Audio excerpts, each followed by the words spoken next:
Con il presidente della Fitarco Sardegna, Pino Spano, pronti via perché questo trofeo delle regioni, i numeri la dicono tutta, è davvero un grande successo per la nostra arceria ma soprattutto per la nostra isola.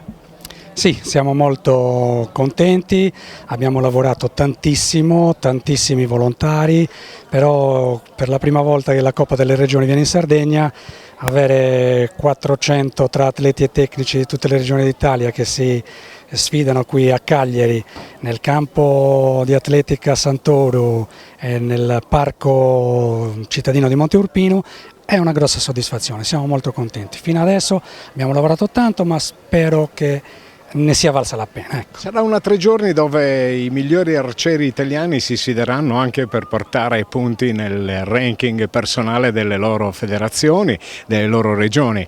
Hai un outsider oppure è tutto scritto?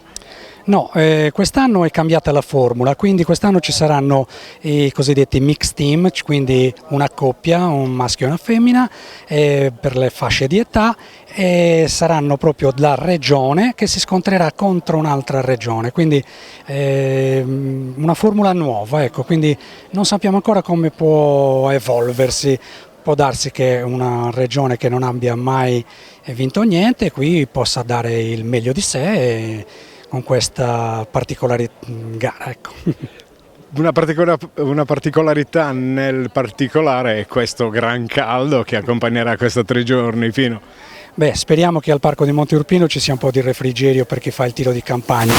Lì saranno 120 persone e qui rimarranno altre 160 che saranno sul campo di atletica. Sul campo di atletica c'è un po' più di caldo, però questi giorni sembra che il vento leggero ma dia un po' di refrigerio. E che lo spettacolo abbia inizio. Grazie. Grazie a voi, saluti a tutti.